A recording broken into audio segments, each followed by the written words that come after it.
Hi everyone, I'm Rappler Entertainment Editor Marguerite De Leon, and we're here for tonight's Rappler Recap of Miss Universe Philippines 2022, which literally just ended I think 10-15 minutes ago. So here with me are my entertainment teammates. So here's Amanda Lago Hi. and Steph Arnaldo and Isa Abad. And of course, our honorary lifestyle and entertainment reporter and pageant expert extraordinaire, Jairo Boledo. Ayan, oh, may pageant wave na siya. Ready, ready. Okay, so let's get down to the winners first. So ang nanalo kagabi tuloy. Ang nanalo kanina si Miss Universe Philippines Pasay City Celeste Cortesi. And then for second place, yung Miss Universe Philippines Tourism is Miss Makati, Michelle Marquez D. And then for Miss Universe Philippines Charity, si Miss Bohol, Pauline Amelix. And first runner-up, Miss Amis Oriental, Annabelle McDonald. And second runner-up, Taguig, Maria Katrina Legado. All right. So before we get into our feelings and thoughts and notes on the winners, let's talk about the actual what do you call this? The actual production of tonight's pageant. How did you guys feel about it? Anyone can jump in. It looked great. Parang may mga onting like snags lang yung mga hosts. But I know it went as smooth as a pageant can go. Parang Miss Mm, Universe Philippines naman always does well in terms of like production and stuff. yeah. Well, it's their second or third. Third. Third Mm-mm. pala. Yeah. I actually have to hand it to them. Like even pre-pageant, ang dami na nilang gimmick. Like social media wise, like they had a partnership with Kumu. As in they ang daming content, ang daming what do you call this build up towards tonight's main event. So I really have to hand it to the social media team and to Voltaire Tayag, the communications director, for really getting this whole experience together. How about the rest? How do you guys feel about the whole production? Sa akin, I guess, isang malaking factor yung fact na ang daming Miss Universe queens na napadala na lang for a local pageant. Like, to think na tatlong title holders para lang mag-host, 'di ba? Tapos andyan pa yung reigning queen natin. And not just like, hindi lang siya present si Harnazin, hindi lang siya present sa pageant like mismo, but she was also present like pre-pageant activity. So parang ang Mm. laking hatak nila for the audience. Tapos yun, parang feeling ko naman na pull off naman nila yung ginugusto nila sobrang extraordinary pageant they were aiming for.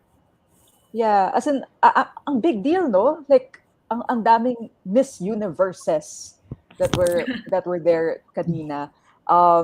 Yeah, so and I also have to hand it then to the three hosts. Like, they seem really in their element, and I hasten to call the tonight's pageant the Pia Wurtzbach show. Oh my Kasi god. parang Grabe Kasi siya. parang talagang oo, like talagang lumabas talagang naging star talaga siya that night. Gyro, what do you think? Yeah, yung Miss Universe Philippines kasi, I think natuto na sila from 2021 and the backlash in 2020. Kasi parang laging poor production. I remember in 2020, Filipino pageants fans are calling them out. And then some were pushing na ibalik na lang daw sa Binibining Pilipinas kasi sobrang hindi daw okay, hindi daw organized yung mismong pageant from pre-pageant until today. But now, maganda siya in fairness. As in, it seems like watching Miss South Africa, one of the most major national pageant. Kasi sa Miss South Africa, they have this tradition of inviting reigning or former Miss Universes. So, nandun na tayo sa level na yun. I mean, budget-wise and production-wise. Medyo ka-level na natin yung mga tinitingalang high-class national pageants. How about you, Steph? Well, yeah, I agree on Isa's point also that it was also a clear celebration of the winners of the past. Parang even Beatrice Gomez segment, like they really shined the spotlight then on her. And yeah, it was a very smooth production, very classy also. So I think that's how I could Mm. describe it. Yeah. Yeah, and I had the privilege of meeting Harnaz Sandu the other day, a few days ago, and she was very nice. And wala lang, it was so surreal na alam mo yun, parang she the cheese here. Like wala lang, it's such a nice thing. And she also happened to be a judge kanina. So alam mo yun, nagpa-participate din siya. So it was good. Um si Catriona Gray was only there like very parang partly. Sayang lang na ano na hindi siya ganoon ka-involved. So but I guess she was busy. I don't know. We don't know her life. Ayun. So um let's get into before we get into the actual winners. Um I have a bone to pick with one of the musical guests. Like I parang I'm sorry. I'm just trying to be objective about this. Kasi marami silang musical guests tonight, 'di ba? As in, the show opened with Morissette, Bamboo. Yeah, si Morissette yung nag-close. Tapos, nandun din si, who was after Bamboo? Si Sam Sam Concepcion. Concepcion, And ano, Arthur Neri. And J. Easy Bales. Mill. Yeah, correct. And then there's this guy, si Francisco Martin or Martin. Um, he apparently was some a finalist in an American Idol season from way back. And objectively, ako nga eh, 'di ba? Parang objectively speaking, he didn't perform well.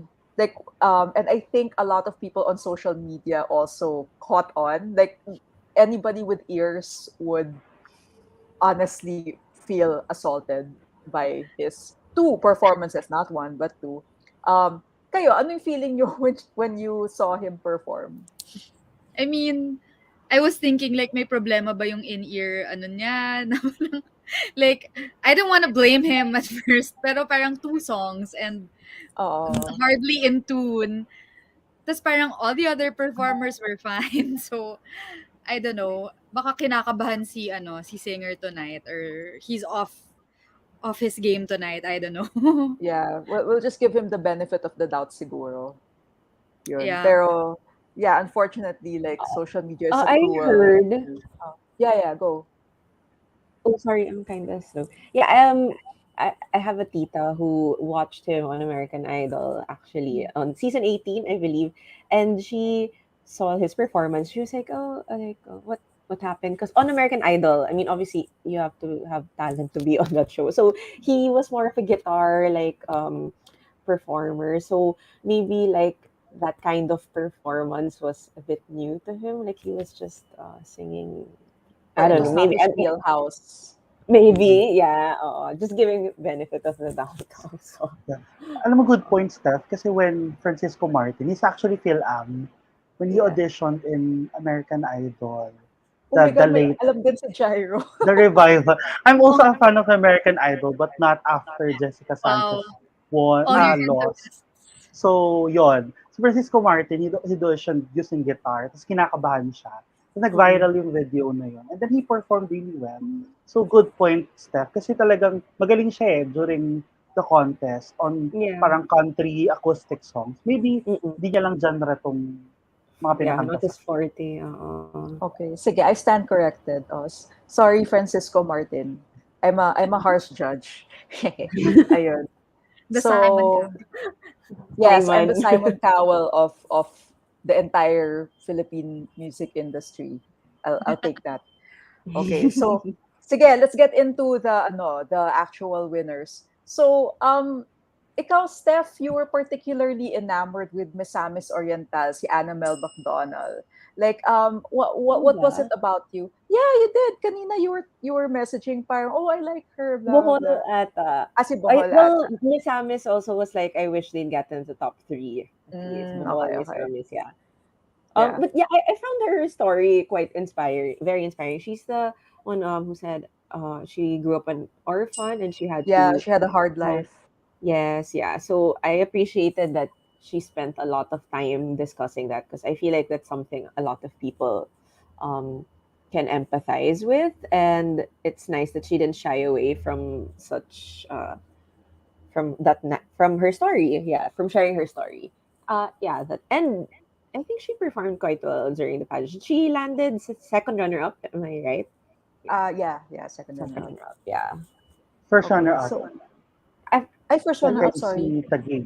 Ay, sa Tama Taguig, ba? Oh, sorry, sorry. sorry. Yeah. I'm Sorry. Yes. Yes. looking at the wrong kodigo. Ayun.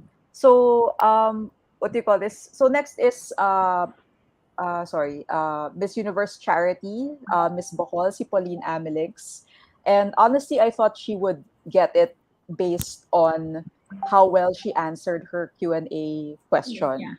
Kasi her question was, parang ano yun, what was the event The life that change, Change your most life. life it changing was the most decision. life changing. And then her answer was the fact that she took on the Miss Universe Philippines challenge again, um, for the second time because she did it before. Jairo, what are your thoughts on her comeback, so to speak? Yeah. Actually, dun sa top 5, parang lahat sila, apat dun ay nagka-comeback talaga. Like Mm. si Pauline, repeater siya ng Miss Universe Philippines. Si Katrina Llegado, she represented the Philippines in Reina Hispano-Americana 2019. Michelle B, Miss World. And then si Celeste, Miss Earth. Si Annabelle McDonnell lang yung medyo fresh sa kanila. She actually won second runner-up in Miss Millennial Philippines 2019. Tapos kakapanalo niya lang sa Miss Kuyamis, yung parang local pageant ng Misamis Oriental. So lahat sila fresh naman. And then tawag dito, si Charity, si Pauline Amelix, nanghinayang ko sa kanya kasi she was my bet in 2020. Nakilala siya ng pageant fans for answering very witty questions during the interview in 2020. Kasabay niya yung first runner-up, si Bella Ismael. So, ang problema sa kanya ng 2020, yung styling niya. Hindi masyadong on point. But now, nakuha niya yung styling. I love the hair, the gown. Pero siguro, hindi niya lang time or hindi lang talaga para sa kanya. And it's really sad kasi parang she will have to wait another year if she wants to join, or she needs to resign if she wants to join other pageants. But yun lang, sayang lang kasi I want her to join international pageants. I mean, I can see her joining Miss Universe, but maybe Miss World would be fine too, or Binibining Pilipinas, since maganda siya. And universal yung face niya. Yeah, like I love the hair talaga. Like that really stood out for me today. And yeah, the fact that she was able to answer so naturally really stood out to me. Next is Miss Universe Philippines Tourism, si Michelle Marquez D. How do you guys feel about Marquez. Michelle Marquez D, hindi Marquez. Marquez D. How do you guys feel about her? I honestly thought she would win. Lol. Or between Mm. the two of them, parang I was biased towards Michelle only because parang, well, this is for like I have so many thoughts on, not naman so many thoughts, but like on Celeste. Parang yeah, she did really well, pero parang I just wish they chose I don't know if this is like, this thought is weird or whatever, but I wish they chose the more Filipina candidate. Someone who Yeah, grew I up get here, you. someone who was raised here. Parang Celeste seems so foreign in a way, I guess, because she moved here 5 years ago, like she said. But I don't know, like we'll see what she can do, if she can do her homework on the Philippines and really represent. But yeah, I was hoping that Michelle, between the two of them, would win. If only because mas Filipina yung representation on the Miss Universe stage kung siya yun. Yeah, I totally get your point. Kasi parang, unlike the argument na okay lang naman ng foreigner to represent us, for example, in basketball, 'di ba? Hmm. May ganung argument. Parang ang beauty pageant kasi is to represent your country, like in a cultural manner. So yeah, I totally understand your misgivings siguro about that. Anybody else? What are your thoughts on Michelle? I thought she Nobody. would also be probably. I expected her to be in the top 5. So wait, does that mean she didn't make it to the top 3? No. She did. She did. She's She's the the top Ah, two. wait, She's the technically the runner-up. the runner-up. runner-up, runner-up. Okay. Yeah, it's very Yeah. confusing. Okay, I'm sorry. Yeah, but she won a lot of special awards in the pre Yeah, pageant, hakot right? siya. Lines. Yeah. And she's very seasoned pageant. I mean, she's been in other pageants as well, and she's like a known name already. So I was like, oh, this is gonna be a shoe in for her. And like, I'm a fan of her look. I'm a fan of her. Um, I like her Her as cool. a yeah. She carries herself really well, even on social media, everything. So yeah, I was a bit disappointed as well. Maybe biased. Maybe she's just my pick over uh, the other one, but I'm sure there are reasons for such. Yeah. I Yeah. think the Miss Ikaw, Universe go. or yeah, go ahead. No, no, go ahead, go ahead. Yeah, I think the Miss Universe org Philippines is experimenting on who to send to Miss Universe because as Mm. with what we've discussed in our previous recaps, parang they don't want to send a prototype of the previous candidate. They don't Mm. want to look like Miss Venezuela or Miss Colombia that they send prototype each year. For example, Yeah. in 2016, we sent Maxine Medina at Chinita looking Filipina. The next year, we sent out a foreign-looking Filipina, Rachel Peters. The next year, yun, medyo na-break lang siya ng konti with Catriona Gray. But the next year, we have back-to-back na si tawag dito, si si Grazini Ganados, and then we have Maybe. tawag dito, siya. Pero yun lang, I think they're experimenting and they want someone na hindi pa from the big two. I mean, Celeste kasi although she's from this earth, but it's not known as compared to Miss World. And aside from that, they we probably base it on the sa pagiging candid sa pagsagot. Kasi Michelle is really good at answering the questions, but sometimes the main comment about her communication skills is minsan parang siyang tamad pakinggan. Yun yung main comment sa kanya Mm. no Miss World. But Celeste kasi is very natural. I Mm-mm. personally followed Celeste's journey since 2018 and nawala Oh, siya noong wow. 2019. Yeah, I mean, noong 2018, everyone was like rooting for her kasi 2018, tapos Goddess of Earth, yung category nung parang very, very fitting yung itsura niya, mukha siyang goddess, mukha siyang Roman goddess. And then in 2019, I think she got some problem kasi hindi niya renown yung kasunod niya sa Miss Earth. Tapos nawala siya for 3 years, biglang lumabas siya out of nowhere. And then lumabas siya. I really think na mananalo siya or at least nasa top 3 siya. And then the moment she answered the chit chat round, na sobrang nag-improve yung communication skills niya, at sabi ko, okay, may chance siyang manalo. Kasi I think the Miss Universe Philippines org is prioritizing the skills now more than intelligence part. Kasi na Mm-mm. medyo may mix up ngayon ng konti sa judging. Although di naman tayo privy doon, but based on our observation, medyo bumabalik na sa dating format na swimsuit, long gown muna, and then sa na tayo mag-Q&A. Kasi dati yung dating editions Q&A muna, di ba? Yung opening statement. But now, yun, they want someone na may stage presence na agad. Saka na lang natin problemahin yung Q&A. But yeah, she delivered naman. Ikaw, Isa, any other thoughts on on the winner, si Miss Celeste Cortesi? From the start pa lang kasi crowd favorite na si Celeste ever since like she declared na magiging part siya. Like consistent siya like dun sa mga online challenges pa lang ng top 50. Ilan dun yung mga napanalunan niya. Like nag-top siya ng isang challenge, casting video ata. Or yeah, casting video. Tapos nag-top 3 rin siya sa ilang challenges aside from the casting video challenge. So parang medyo expected na talaga. In fact, yung mga pageant sites like ours before the pageant night natin, parang dineclare na nga nila na it's either Pasay, Makati, or Bohol yung mananalo talaga. Like parang silang tatlo lang yung pinagpipilian based na lang sa maging performance nila tonight. Tapos nung sunod-sunod na, kasi aside from, I mean, si Michelle yung nanalo sa madaming special awards dun sa preliminaries. Pero today, di ba, parang tonight si si Celeste yung nakakuha ng Miss Photogenic, tapos Miss Swimsuit, which is like, coincidentally, si Rabia tapos si Beatrice din yung nanalo ng mga Miss Swimsuits like for their pageant. So parang lahat ba ng manalo na Miss Swimsuit, sila na ba yung magiging Miss Universe sa Philippines? So, ayun, parang medyo nakulangan lang ako sa Q&A performance nila. Ay, ni Celeste. Like, parang, pero feeling ko it's not her fault naman kasi medyo lacking din naman yung questions.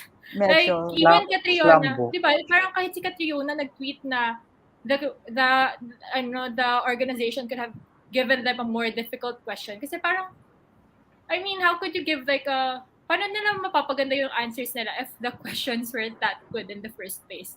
So, ayun lang. I was rooting for Bohol sana, kung based sa Q&A. Pero overall performance naman, may nabigay rin naman si Celeste. So, hindi naman Yeah. na-surprising na nag-play siya. Oo.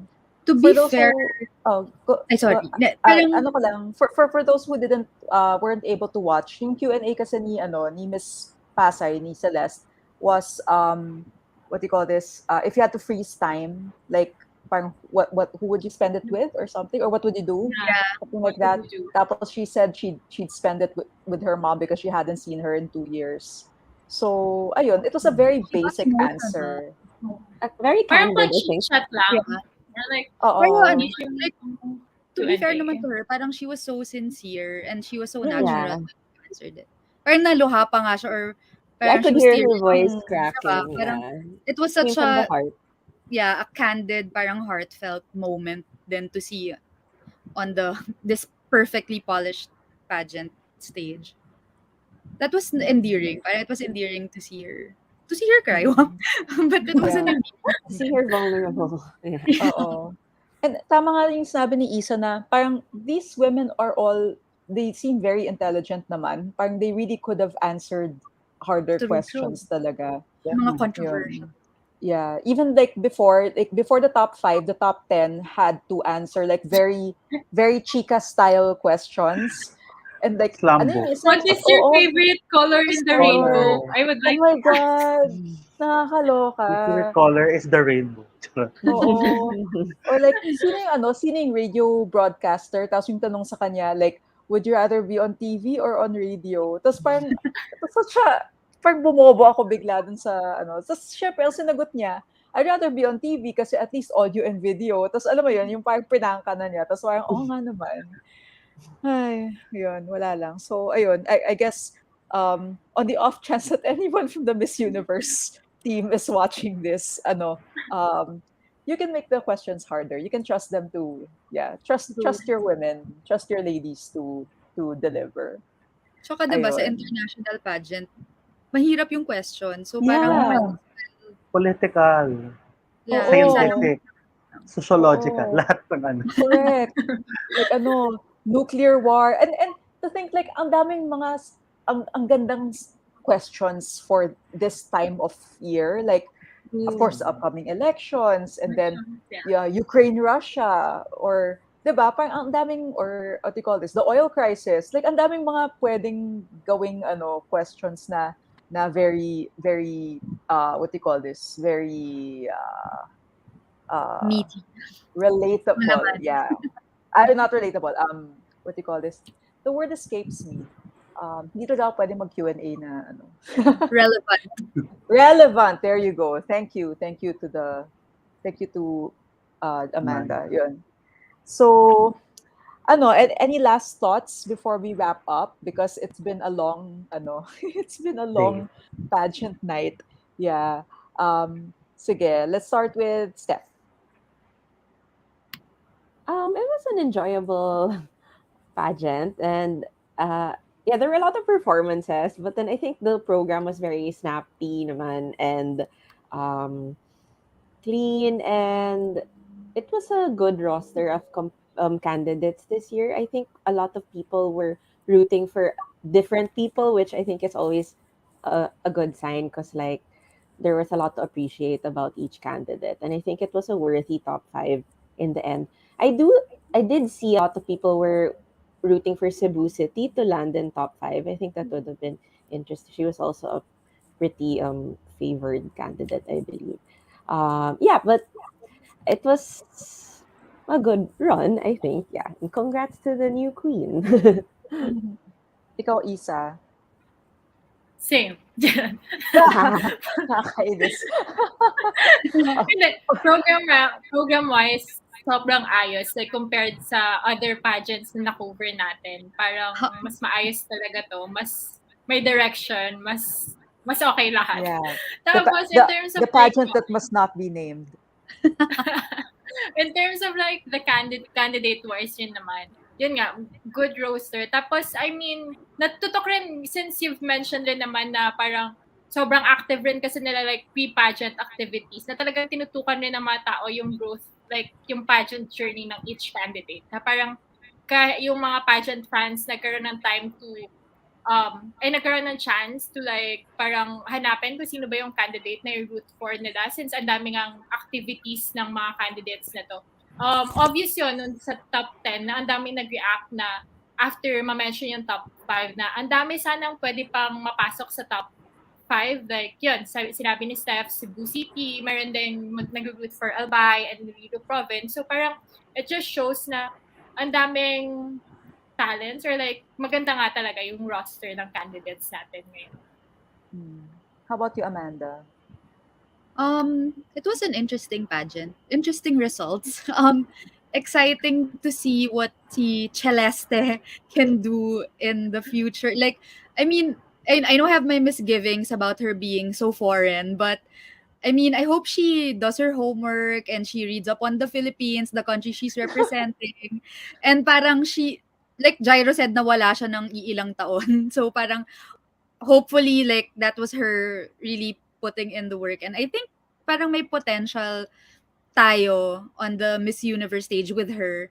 And yeah, it was ang ganda nung labanan. I mean, there were so many good queens this season this year.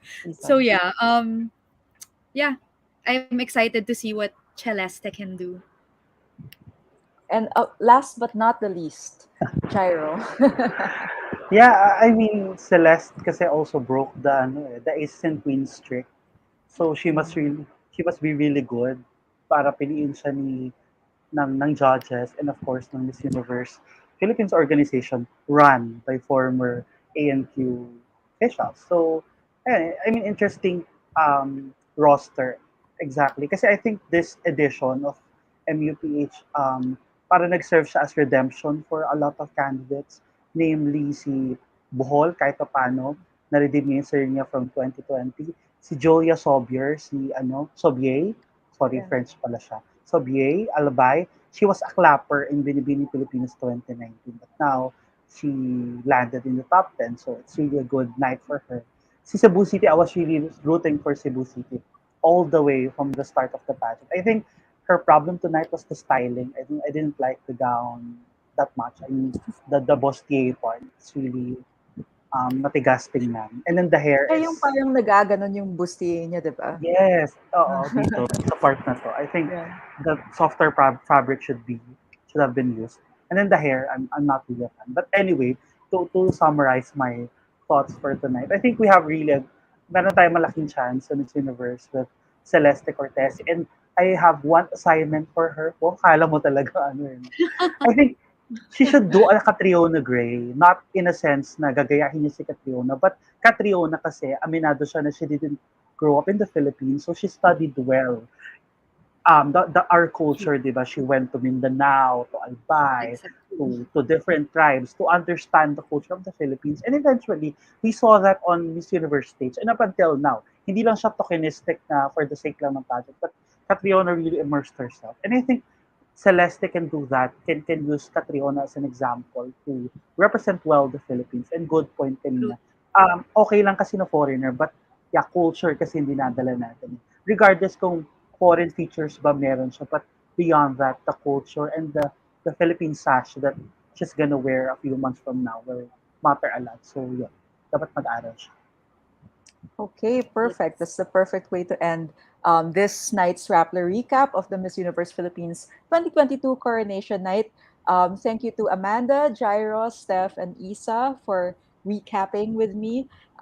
So, everyone, You can watch this recap again and see if you agree with us or if you hate us forever. Ayun. Sorry, it's already 12:13 and it was a long day. Ayun, so forgive us. And did you know si Jairo pa galing pa yung trabaho. So yeah, Galing yes, campaign. from covering politics to covering pageantry. Pageantry. So yes, he is a jack of all trades, master of all of them. Ayun. So okay, bye everyone. I'm Margaret De Thank Leon. you. Bye Bye. bye.